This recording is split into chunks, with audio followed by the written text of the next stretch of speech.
Drip वगैरे एवढं आपण करत नाही. पहिलं सुरुवातीला काय करायचं, एकदा घेवडा पेरला डायरेक्ट काढायला जायचो. तर या गोष्टी न करता याच्यामध्ये मग बीबीए पण आम्ही पेरल्यामुळं सगळ्यात पहिल्यांदा झालं, थोडीशी चूक आमची झाली की आम्ही लवकर पेरला तरी पावसामुळे फक्त हाच प्रॉब्लेम झाला की तो काढताना, आता मला असं सांगायचं की काढताना इर्जिक असेल काही असेल मनुष्यबळ खूप लागतं. म्हणजे माझं असं म्हणणं जसं गव्हासाठी हार्वेस्टिंग मशीन आहे तशी घेवड्यासाठी हार्वेस्टिंग मशीन पाहिजे.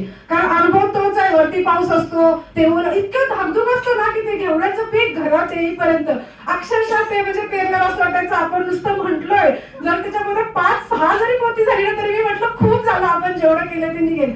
कारण आपण म्हणतो ते पीक म्हणजे जेव्हा आपण प्रत्यक्ष जबाबदारी जेव्हा आपण घेतो ना तेव्हा आपल्याला कळतं की काय आहे. आणि आता कळालं की शेतकऱ्याचं खरं म्हणजे काय दुःख आहे. शेतकऱ्याची जशी रावणाची 10 तोंडातलं 10 तोंड नाहीयेच, इतकी तोंड आहेत की विचारू नका. त्याच्यामध्ये करपा येतोय, परत त्याच्यामध्ये ते पिका शेंगांना छोटे छोटे होल येतात, परत नंतर उद्या बघतो तर ती पानं छोटी झालीत. म्हणजे रोज जसं आपण लहान बाळ बघतो ना तसं रोज माझ्या घराच्या पाठीमागे शेतीने घेतली होती, कारण मला जास्त लांब जाता येत नव्हतं. तर रोज मला वेगवेगळंच काहीतरी दिसायचं. मग ते गवतही वाढायचं, ते लवाळा वाढायचा, आपली खुरपणी झालं, सगळं खूप पाहिलं. पण एक आहे शेतकऱ्याचे दुःख आणि शेतकऱ्याचं जे काय आहे ना ते प्रत्येक महिलेनं अनुभवलं. मी असं म्हणेन की आता पण आपण काय करायचो, आपल्या नवऱ्यावर याच्यावर जे काय पिकतंय ना एवढे कसे झाले पाहिजे हे आपण बोलतो, पण आता कळालं की ते पिकामध्ये आणि याच्यामध्ये काय फरक आहे तो. तर ते बीबीएफनं खरंच खूप छान पद्धतीनं म्हणजे फायदा झालेला आहे. मी तर नंतर सगळ्यांना सांगेन. आणि आम्ही याच्यामध्येच एक नागपंचमीला कार्यक्रम घेतला, म्हणजे तात्या आले होते आमच्या कार्यक्रम पहिला. तो कार्यक्रम असा घेतला होता की तिथं एक स्पर्धा म्हणजे जे आपले पारंपरिक खेळ आहेत ते ठेवले होते. त्याच्यामध्ये गिफ्ट म्हणून आम्ही एक हँडपंप ठेवला होता. आपला हँडपंप नाही, ह्याचाच पंप, औषध मारण्याचा पंप, खुरप, विळा, खोरक, टिकाव आणि घमेल, चिकट सापळे. आता ते सगळ्या महिला आल्या, म्हणजे इथंच कार्यक्रम घेत होता, पण पावसावर आम्ही हॉलमध्ये घेतला. त्या सगळ्या मॅडम हे काय वेगळंच ठेवलंय म्हणजे बक्षीस, खुरपक हे म्हणजे काय वेगळं. एकतर मी सांगते, मी ग्रामपंचायत सदस्य आहे. सगळ्यात महत्वाचं हा की मला गट बांधून राजकीय खूप प्रॉब्लेम आला. म्हणजे ह्या करतात ना, म्हणजे हे राजकीय काहीतरी असेल असा खूप जणांचा होता की ह्या करतात. मला म्हणजे महिला कमी नाही पडल्या, पण महिला काय म्हणायच्या यांचं नक्की काय आहे. काही जो विरोधी पक्ष असतो ते म्हणायचे काहीतरी करतच राहतात. त्याच्यामुळे मला त्यांना दाखवायचं होतं की आपण अशाही स्पर्धा घेतो पण ही स्पर्धा वेगळी. खूप टेन्शन होतं. 3 वाजल्या, महिला काही यायला तयार, सगळ्यांना फोन करून सांगते, सगळीकडे सांगून जातं, स्टेटस झालं होतं. मग हळूहळू सर 100 महिला आल्या, म्हणजे 3:30-4 पर्यंत एवढ्या महिला झाल्या ना. मग त्या महिला इतक्या नाचल्या ना, सरांनी पाहिलं असेल की शेवटी एक तर असं होतं की महिलांच्या मध्ये पुरुष असल्यावर कोणी नागपंचमीचा असा आनंद घेतला नव्हता. आणि सगळ्या महिला असल्यामुळे दिल खुश, म्हणजे त्यांनी सगळं. आणि मग शेवटी एकीला मिळालं, एका महिलेनं जे ते केलं ना, तिला छान तो पंप हे. मग नंतर आम्ही समजून सांगितलं, तर त्या कोणालाही माहित नव्हतं की चिकट सापळा काय प्रकारे, कामगंध सापळा काय प्रकारे. त्यावेळेलाच बऱ्याच जणी दोघी सांगितलं आम्ही गट तयार करणार. सरांनाही माहितीये की ती एक तर माझी सासूच होती, मला का तू घेतलं नाही म्हणून सरांशी बोलल्यावर हिने मला सांगितलंच नाही. मी म्हटलं सांगेन, 17 जणी म्हणजे खूप झालं मला सांभाळायला. पुढच्या वेळेला आपण नक्की करू. म्हणजे 2 गट तर आमचे तयारच आहेत.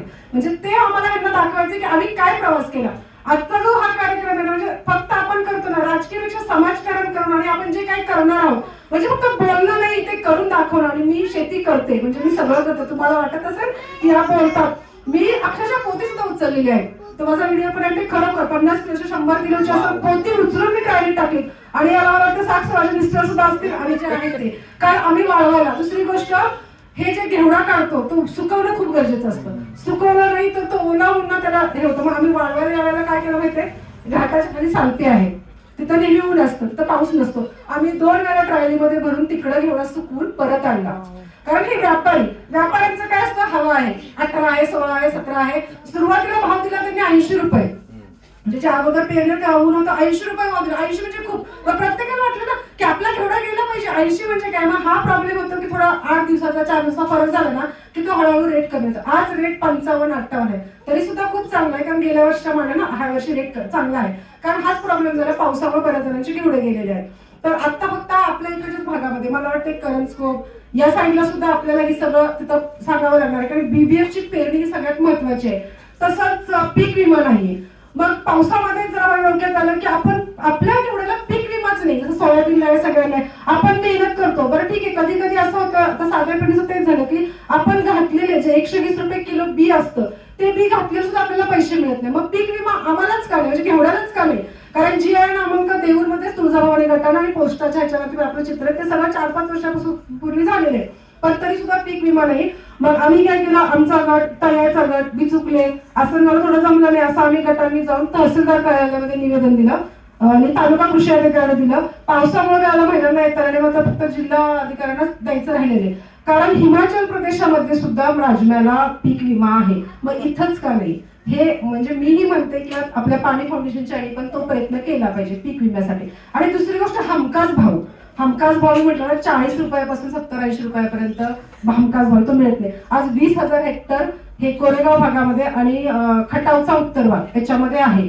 आणि काय होतं, या घेवड्यामुळं लोक काय करतात, ऊस केला की घेवडा करायला मागत नाहीत. कारण ते काय म्हणतात, हा पावसाच्या वेळेला जो पावसाचा प्रॉब्लेम आहे, सोयाबीनला चालतो, पाऊस असेल ना तर मोठं होतं, पण घेवड्याला चालत नाही. तर या सगळ्या गोष्टी, तसेच मी आपला जो पंप आहे फवारणीचे पंप, ते 50% सवलतीमध्ये आमच्या गटाने सहकार्य केलं. ते आम्ही जवळजवळ इथल्या सगळ्या शेतकऱ्यांना, मला वाटतं वाटा स्टेशनला 1200 पंपावरती दिले गेले 50% मध्ये. जे 4000चे आहेत ते 2000 मध्ये, आणि जे 1200चे आहेत तुला 2, एक सिंगल आणि डबल मोटरचा, असं तोही एक आम्ही उपक्रम केलेला आहे जे पंपाच्या फवारणीमध्ये. म्हणजे कारण शेतकऱ्याच्या घराघरामध्ये पंप पाहिजे. म्हणजे पहा ना, 4500 तो आपल्याला पंप घ्यावा लागतोय. म्हणजे याच्यामध्ये शेतकऱ्याचं किती नुकसान होतं, तो घेऊन सुद्धा आम्हाला अर्ध्या किमतीमध्ये मिळाला. म्हणजे विचार करा त्या दुकानदाराला कितीमध्ये मिळत असेल. म्हणजे हे सगळं जे आहोत ना आपण शेतकरी, हे आपल्या जीवावर हे करतात आणि तिथं सगळे व्यापारी लोक मिळतात. तर जसं मगाशी मी म्हणत तसं आपण एक पूरक, जसं आता म्हणजे माझं म्हणणं असं आहे की दुसरं की हार्वेस्टिंगची मशीन आपली झाली पाहिजे. आणि आपण म्हणजे ट्रान्सफर, हे काय म्हणतो आपण त्याला, दुसऱ्या देशामध्ये आपला राजमा गेला पाहिजे. तो एक आहे की राजमाला खूप चांगली मागणी आहे, परदेशामध्ये आपण करायचं आहे. ते माझं चांगली इम्पोर्ट एक्सपोर्ट, त्याच्यामध्ये एक चालेल की राजमाला ते हब मिळालं पाहिजे, कारण इथं खूप साऱ्या राजमाचं चांगलं पीक मिळतं. तसंच दुसरी गोष्ट अशी की हे झालं म्हणजे घेवड्याच्या ह्याच्याबद्दल.